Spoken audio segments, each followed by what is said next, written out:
الحمدللہ رب العالمین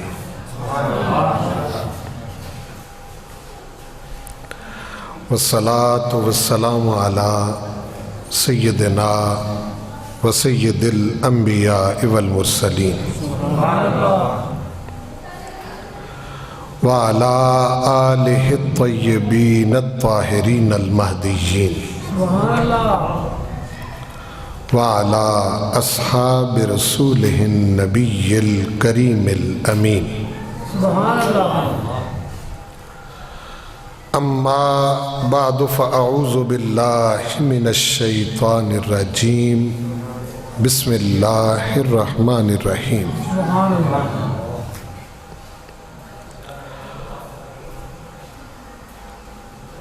ومن لم يحكم بما انزل اللہ فاولئک هم الکافرون ومن لم يحكم بما انزل اللہ فاولئک هم الظالمون ومن لم يحكم بما انزل اللہ فاولئک هم الفاسقون صدق اللہ مولانا العظیم ان اللہ و ملائکتہ یصلون علی النبی یا ایہا الذین آمنوا صلوا علیہ وسلموا تسلیما والصلاة والسلام علیک یا سیدی یا رسول اللہ وعلی آلک و اصحابک یا سیدی یا حبیب اللہ الصلاة والسلام علیک یا سیدی یا شفیع المذنبین وعلی آلک و اصحابک یا سیدی یا رحمت للعالمین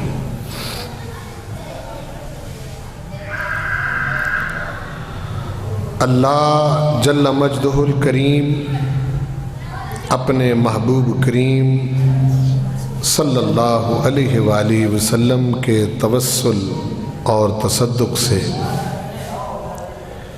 ان پرفتن حالات میں میری اور آپ سب کی حفاظت فرمائے ہم سب کو اپنے محبوب پاک محمد مصطفیٰ احمد مجتبیٰ صلی اللہ علیہ وآلہ وسلم کی غلامی محبت اطاعت اور اتباع میں زندہ رکھے اسی پر ہم سب کو موت نصیب کرے اور زندگی بھر بے ادبی اور گستاخی سے محفوظ رکھے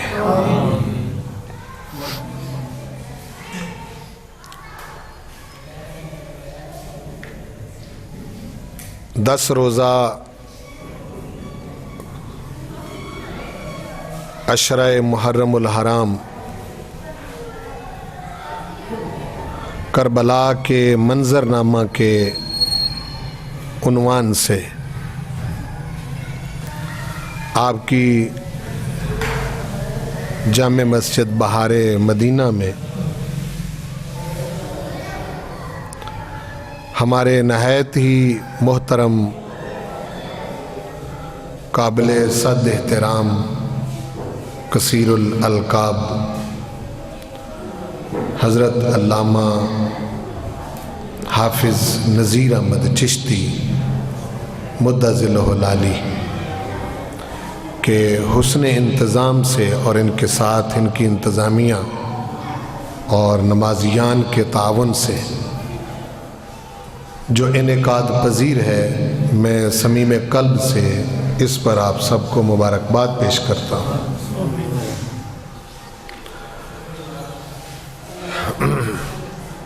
پروردگار آپ سب کی خیر کرے اور قبلہ حافظ صاحب کے علم میں عمل میں صحت میں برکت نصیب کرے اور یہ اسی طرح جام بھر بھر کے عشق مصطفیٰ اور محبت اہل بیت اور صحابہ وہ آپ کو پلاتے رہیں اور آپ نوش کرتے رہیں۔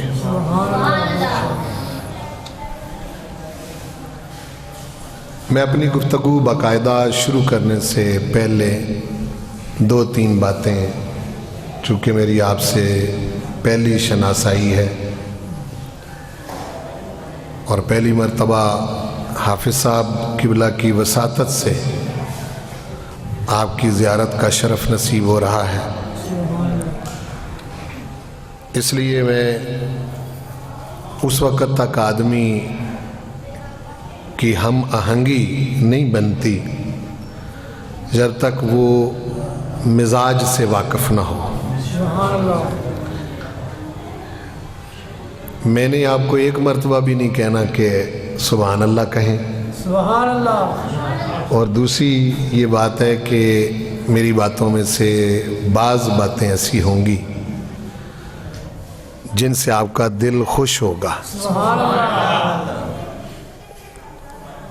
اور بعض باتیں ایسی بھی ہو سکتی ہیں جن سے آپ ناراض بھی ہو سکتے ہیں۔ سبحان اللہ، چونکہ مجھے قبلہ حافظ صاحب نے جو موضوع دیا ہے یہ بالکل راضی کرنے والا موضوع نہیں ہے، اس میں تلخ باتیں بھی آ سکتی ہیں، کڑوی بھی آ سکتی ہیں، اور تقریر اور تبلیغ میں یہی فرق ہوتا ہے۔ تقریر ہمیشہ سامعین اور آڈینس جو سامنے بیٹھے ہوتے ہیں ان کے مزاج کے مطابق کی جاتی ہے کہ یہ لوگ کیا چاہتے ہیں وہ کچھ ان کو بتایا جائے۔ تبلیغ میں ایسا نہیں ہوتا، تبلیغ میں بندے کچھ نہ بھی چاہ رہے ہوں تو ان کو بتانا ضروری ہوتا ہے، یعنی ایسا بھی ہوتا ہے کہ آپ وہ بات نہیں سننا چاہ رہے، آپ کا مزاج نہیں، آپ کی طبیعت نہیں، لیکن اگر یہ بیان جو میں آپ کے سامنے باتیں عرض کرنے لگا ہوں، اگر آپ نے ان کو کھلے دل کے ساتھ اور کھلے ذہن کے ساتھ سماعت کرنے کی کوشش کی تو میں یہ کہہ سکتا ہوں کہ انشاءاللہ العزیز زندگی بھر کچھ نہ کچھ آپ یہ سمجھیں گے کہ کوئی بات ہمارے پلے پڑی ہے۔ یہ بات بڑی قابل توجہ ہے، اس کو ایک ہی بار سیٹ کر لیں، یہ کبھی بند ہو جاتا ہے۔ اچھا،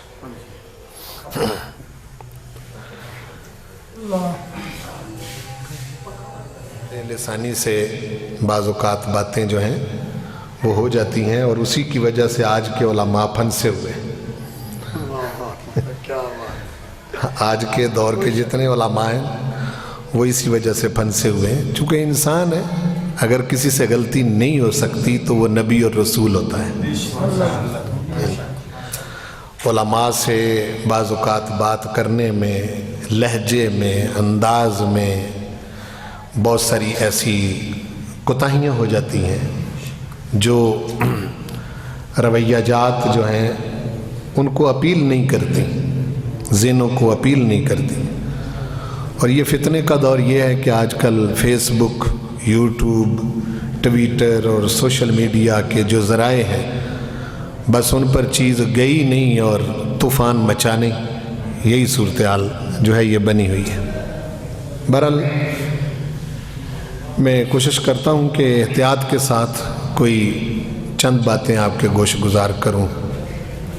آپ کی توجہ ہے میری طرف؟ نہ میں نے زور لگانا ہے، نہ آپ کو زور لگانے کی زحمت دینی ہے، بات آپ کو سمجھانی ہے جو آپ سمجھ جائیں گے۔ جی،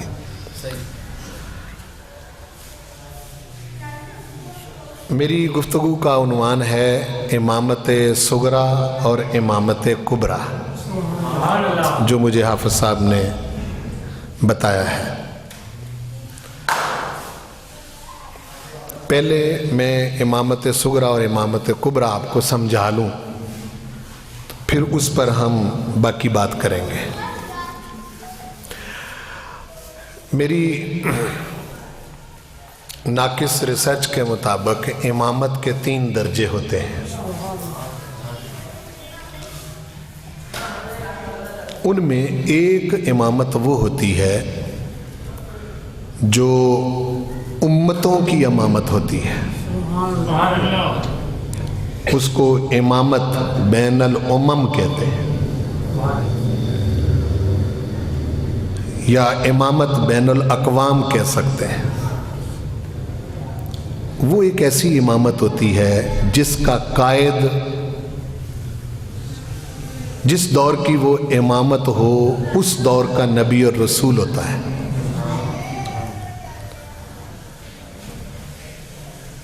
مثال کے طور پر اگر ہم انبیاء کا جو سلسلہ ہے اس کو دیکھیں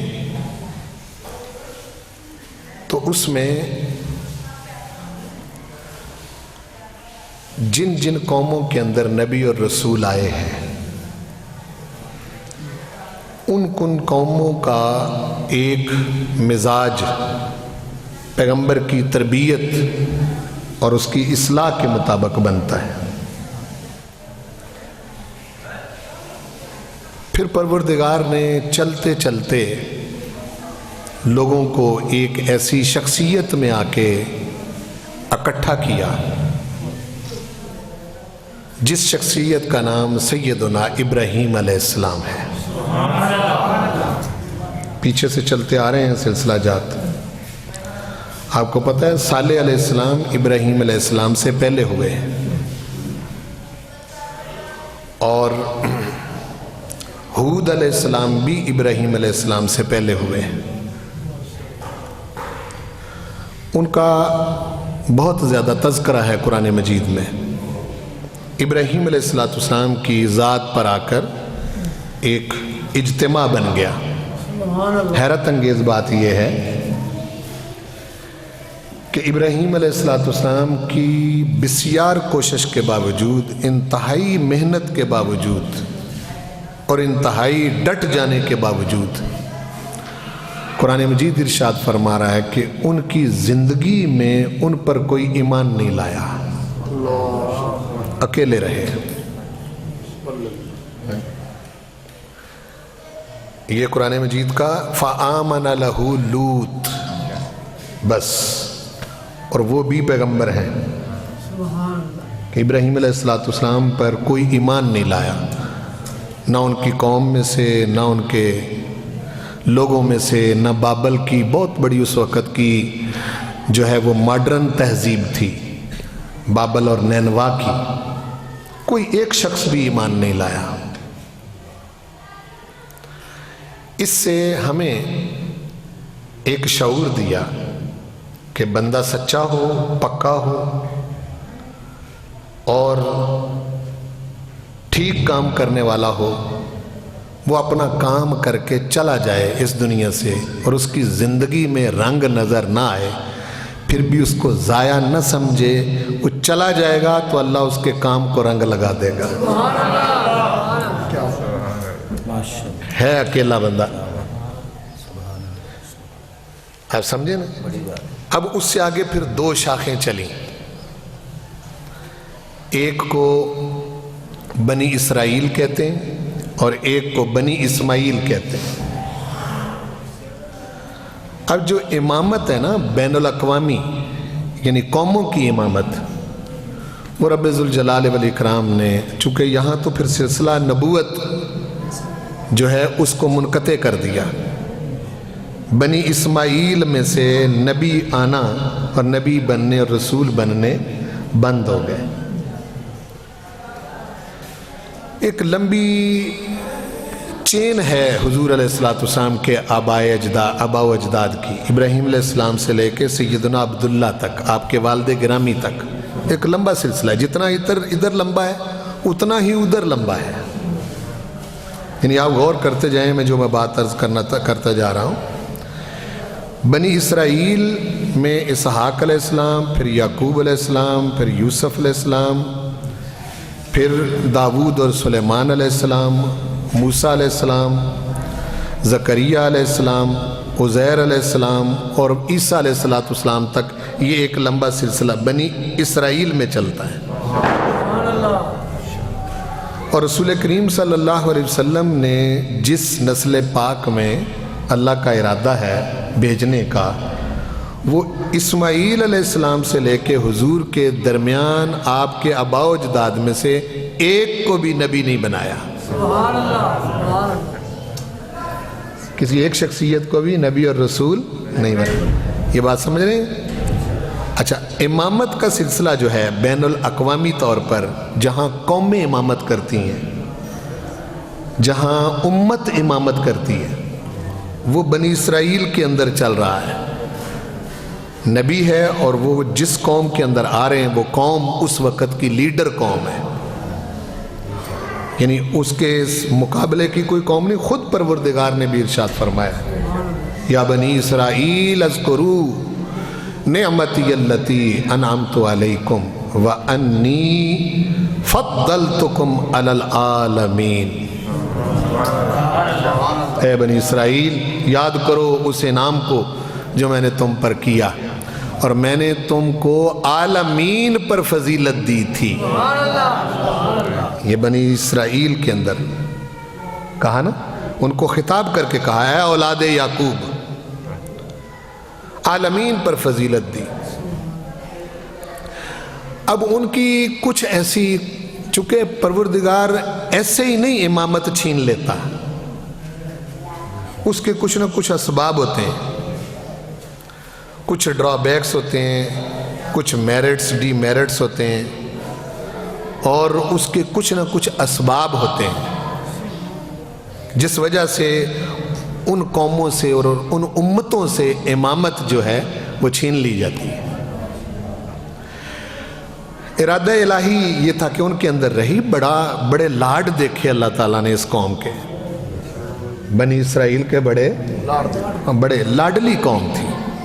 یعنی اس سے بڑھ کر کیا ہے کہ قوم کہے کہ جی پانی نہیں مل رہا، کچھ کریں جی، نبی سے کہہ رہی ہے، وہ ڈنڈا ماریں اور پتھر میں سے 12 چشمے پھوٹ پڑیں.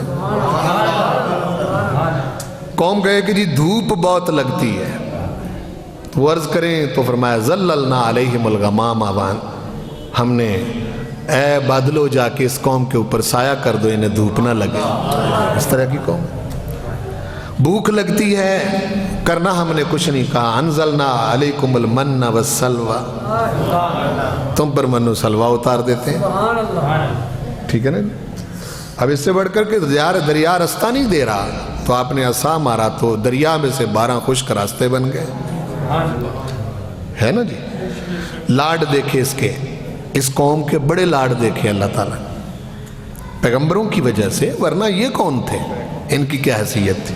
وہ تو اپنے لاڈلوں کی وجہ سے لاڈ دیکھتا ہے نا. کیا اپنے لاڈلوں؟ ہاں جی، اپنے لاڈلوں کی وجہ سے، ورنہ کون ہے؟ یہ مثلا ہم ہی ہیں. ہمیں کون سے سرخاب کے پر لگے ہوئے ہیں. یعنی امت محمدی جو ہے، ہم کہتے ہیں نا جی سب امتوں سے ہم افضل امت ہیں. آپ افضل اپنی وجہ سے ہیں. مطلب یہ ہے کہ آپ کے اندر افضل ہونے والی کون سی شے ہے؟ ساری کوتاہیاں جو پچھلوں میں پائی جاتی تھیں وہ اکٹھی آپ میں پائی جاتی ہیں، پھر افضل کس وجہ سے ہیں؟ جتنے عیب تھے، جتنی خطائیں تھیں، وہ سب ان کے اندر پائی جاتی ہیں. آپ کس وجہ سے افضل ہیں؟ آپ اپنی ذات کی وجہ سے، اپنی نمازوں کی وجہ سے، اپنے روزوں کی وجہ سے، اپنے حجوں کی وجہ سے، اپنے عملوں کی وجہ سے افضل نہیں. یہ تو نسبت ہے کملی والے کی جس نے افضل کیا ہوا ہے.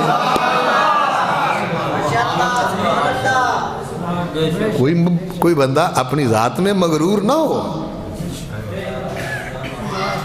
سمجھ آ رہی نا میری بات؟ تو پروردگار ان کے بھی لاڈ دیکھتا رہا ہے، چلتی رہی امامت ان کے اندر. یہ امامت وہ ہے جو امامت بین الاقوام ہے، بین الامم ہے. پھر پروردگار نے، انہوں نے چونکہ بدتمیزیاں کی اور قرآن کہہ رہا ہے یقتلون النبیین بغیر الحق، نبیوں کو انہوں نے ناحق قتل کیا، بدعہدی کی، ضدی بن گئے، حتیٰ کہ ان کو ایک ایک بات منوانے کے لیے ان کے سروں کے اوپر کوہ طور ہمیں نیچا کر کے ان کو منوانا پڑتی تھی. جب کوئی بات ان کو منوانا پڑتی، پروردگار مان نہیں رہے تو کوہ طور کو اللہ تعالیٰ ایسے الٹا کرتا. یہ بالکل ان کے سروں کے اوپر آج تو کہتے ہیں ہاں جی ہم مانتے ہیں. اس سے پہلے مانتے نہیں تھے. ایسے لوگ تھے.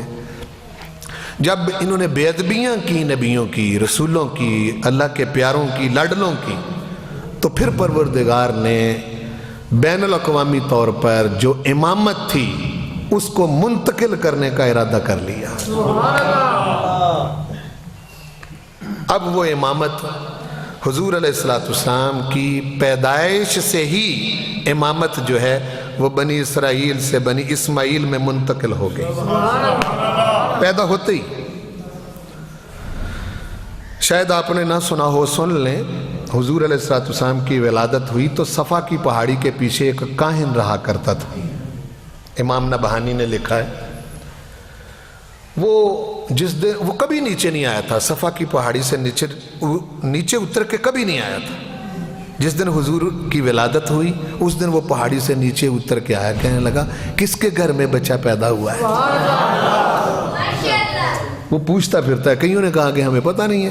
حضرت عبد المطلب مل گئے، کہنے لگے میرے ہاں پوتا ہوا ہے، کہنے لگے دکھاؤ مجھے۔ حضرت عبد المطلب ابھی دنوں کے نہیں ہیں، چند گھنٹوں کے ہیں، سبحان اللہ، یعنی حضور کو ولادت ہوئی ابھی چند گھنٹے گزرے۔ سیدنا عبد المطلب جو ہیں وہ گئے اور اپنے پوتے کو لے کے اس کاہن کے سامنے آئے تو اس نے کہا حاذہ نبی حاذہ الامہ، حاذہ نبی حاذہ الامہ، سبحان اللہ، یہ اس امت کا نبی ہے۔ فوری پینترا بدل کے میں یہ کیا بیٹھا ہوں، کہنے لگا کہ یہ بڑا قیمتی بندہ ہے، اس کو ذرا سنبھال کے رکھنا۔ سبحان اللہ، سبحان اللہ، سبحان اللہ۔ اسی وقت اس نے پیشین گوئی دے دی۔ پھر حضور علیہ السلام وقت گزرتا گیا، 40 سال گزر گئے۔ 40 سال میں آپ صلی اللہ علیہ وسلم پر پھر اعلان نبوت کا ٹائم آیا تو آپ نے سب کو اکٹھا کیا، فرمایا فَقَدْ لَبِثْتُ فِيكُمْ عُمَرًا مِّن قَبْلِهِ أَفَلَا تَعْقِلُونَ، 40 سال تمہارے اندر رہا ہوں، کیا سمجھتے ہو مجھے؟ کہنے لگے انت الصادق والامین، تو سچا اور امین ہے۔ اپنے بیگانے پکار اٹھے۔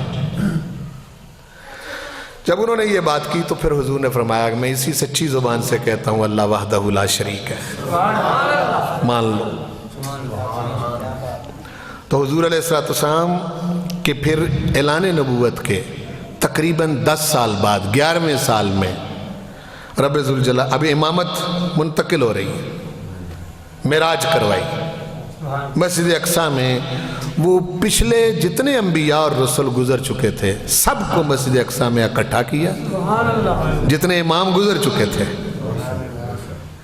یعنی بین الاقوامی امام جتنے گزر چکے تھے وہ سب کو اکٹھا کیا، ان کو صف در صف کھڑا کیا۔ حضرت جبریل امین نے اذان اور اقامت کہی، رسول پاک صلی اللہ علیہ وسلم کو مصلی پر کھڑا کر کے فرمایا اب تک قوموں کی امامت ان کے پاس تھی، اب تمہیں امام بنا کر اعلان کر رہے ہیں کہ اب روئے زمین میں امامت محبوب تیری ہوگی۔ امامت منتقل ہو گئی، بین الاقوامی امامت۔ یہ ایک امامت ہوتی ہے جو قوموں کے۔ اب اس وقت ہم امام ہی، ہماری ذاتوں کو زوال ہے، دین کو نہیں زوال۔ یہ بات سمجھے میری بات کو، بڑی باریک بات ہے۔ رسول پاک کو زوال نہیں ہے، اسلام کو زوال نہیں ہے، قرآن کو زوال نہیں ہے، دین کو زوال نہیں ہے۔ اتنے بڑے بڑے یہاں بے ایمان قسم کے لوگ، تبدیلیاں کرنے والے، بدلنے والے، روایتیں بدلنے والے اور کیا کیا اپنے پاس سے ڈالنے والے آئے، لیکن الحم سے لے کے والناس تک قرآن کا ایک حرف نہیں بدلا۔ مشن قائم ہے، دین قائم ہے، دین کو زوال نہیں ہے، نہ حضور کو زوال ہے، نہ اللہ تعالیٰ کے بھیجے ہوئے اس دین کو زوال ہے۔ زوال ہمیں ہے، ہم ہیں زوال میں۔ ہم اپنی کوتاہیوں کی وجہ سے، انہی غلطیوں کی وجہ سے جن وجہ سے بنی اسرائیل زوال میں تھے، ہم زوال میں۔ ان کا یہ تھا کہ مشن بھی بدل جاتا چونکہ ان کے پاس اصلی چیز رہتی نہیں تھی، نبیوں کی اصل تعلیم ان کے پاس نہیں رہتی تھی، خود وہ بدل دیتے تھے۔ اب تو پروردگار نے ارشاد فرمایا زمانہ بدل جائے قرآن تو نہیں بدل سکتا۔ اب تم اپنی وجہ سے مار کھاؤ گے جہاں مرضی، چونکہ تمہارے نصاب میں اب قرآن شامل ہی نہیں۔ تم کالجوں میں پڑھو، یونیورسٹیوں میں پڑھو، اور پچھلے کچھ دور تک مدرسوں میں پڑھو، سب کچھ تمہاری کتابوں میں شامل ہے، قرآن شامل نہیں ہے۔ تمہارے بچے نرسری سے لے کے ماسٹر کر جائیں، M Phil P H D کر جائیں، لیکن تمہارے بچوں کو قرآن مجید کا کچھ پتہ نہیں ہے۔ ہمارا تو زیادہ سے زیادہ اس کے ساتھ سروکار اتنا رہ گیا ہے کہ بس پڑھیں، کوئی فوت ہو جائے تو اس کے پاس بیٹھ کر سورہ یاسین پڑھ دیں، اور فوت ہو جائے تو صرف اس کے ایصال ثواب کے لیے اکٹھے ہو کے ہم قرآن پڑھ لیں۔ اس کے علاوہ ہمارا کوئی سروکار اس کے راز نہیں رہا۔ معذرت کے ساتھ برا نہ منائیے گا، میں ایصال ثواب کا قائل ہوں، لیکن یہ بات جو میں آپ کو سمجھا رہا ہوں یہ بات ہے درست اسی طرح ہے، ہم نے کوئی پتہ نہیں ہے۔ سمجھ آگئی نا کہ ہم نے کس موقع پر کیا کہنا ہے اور کیا کرنا ہے۔ ہمارے بچے اعلیٰ درجے کی تعلیم حاصل کر جاتے ہیں لیکن قرآن سے واقف نہیں ہوتے۔ یہ حال ہے ہمارا، تو مار تو ہم کھائیں گے نا، پٹیں گے ہم۔ جب بیرونی دنیا سے ڈاکے پڑیں گے تو وہ ہمارے اوپر پڑیں گے، قرآن پر تو کوئی ڈاکہ مار ہی نہیں سکتا، وہ تو مار مار کے تھک گئے۔ سمجھ آ رہی میری بات کی؟ اب اگلی بات، یہ بین الاقوامی امامت تو حضور علیہ السلام کی امت کے پاس آ گئی، اس کو زوال نہیں، یعنی امام آپ ہی ہیں، اب کوئی قوم امام نہیں، یہودی امام نہیں ہے اس وقت، عیسائی امام نہیں، سکھ امام نہیں، ہندو امام نہیں، دنیا کی کوئی قوم دینی طور پر امام نہیں۔ ہاں اگر کوئی امامت کے مرتبے پر فائز ہے بین الاقوامی سطح پر تو وہ رسول پاک کی امت ہی ہے، حضور کی امت ہے۔ یہ بات سمجھے میری بات کو، چونکہ کسی کے پاس ایسا مشن ہی نہیں ہے۔ میں دو چار باتیں عرض کرتا ہوں، اس کو سمجھیں۔ دیکھیں، عیسائی ہمارے آقا کریم صلی اللہ علیہ وسلم کے خاکے بنائیں، کارٹون بنائیں، فلمیں بنائیں اور جو کچھ بھی مرضی کریں، کیا جواب میں آج تک کسی مسلمان نے عیسیٰ علیہ السلام کے خاکے بنائے؟ کوئی کارٹون بنائے؟ کوئی فلمیں بنائیں؟ کوئی ڈرامے بنائے؟ کیوں؟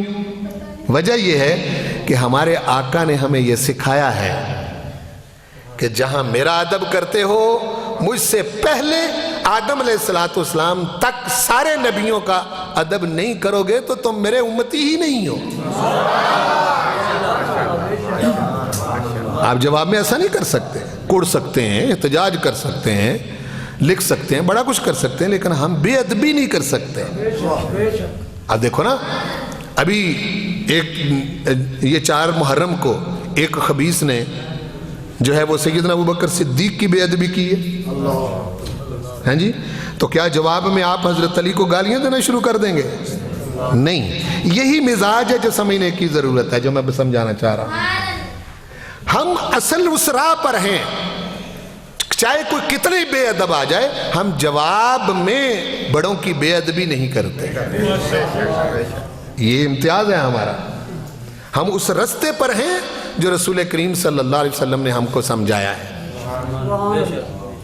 اب اس میں ہمارے آقا نے پھر امامت کو آگے 2 حصوں میں تقسیم کیا ہے۔ ایک امامت وہ ہے جو امامت صغرا ہے۔ کیا ہے؟ بولیں، امامت صغرا۔ وہ کون سی امامت ہے؟ وہ یہ 5 گانا نماز کی امامت ہے جو 5 وقت آپ مسجد میں پڑھتے ہیں، اس کو امامت صغرا کہتے ہیں، چھوٹی امامت۔ یہ ایک تربیت تھی ہمارے آقا کی، یہ تربیت گاہ ہے جہاں آپ 5 وقت نماز پڑھتے ہیں۔ تربیت کیا ہے کہ آپ اپنے میں سے ایک شخص کا انتخاب کریں جس کو آپ مصلی پر کھڑے کریں۔ اس میں آپ رائٹ رکھتے ہیں، حق رکھتے ہیں، آپ پہلے دیکھیں، جانچیں، پڑتال کریں، ہمارا بننے والا امام شرابی تو نہیں، ہمارا بننے والا امام زانی تو نہیں، ہمارا بننے والا امام جو ہے وہ کسی سے فراڈ تو نہیں کرتا، جھوٹ تو نہیں بولتا، دھوکہ تو نہیں کرتا، امانت میں خیانت تو نہیں کرتا، سچا ہے، حافظ ہے، قاری ہے، عالم ہے، جانتا ہے سب کچھ۔ اس میں آپ اختیار رکھتے ہیں، آپ دیکھ بھال کے اپنا امام بنائیں۔ ایسا ہے یا نہیں؟ ہاں، لیکن یہ دیکھنے کے لیے بھی تو بندے دیکھنے والے چاہیے.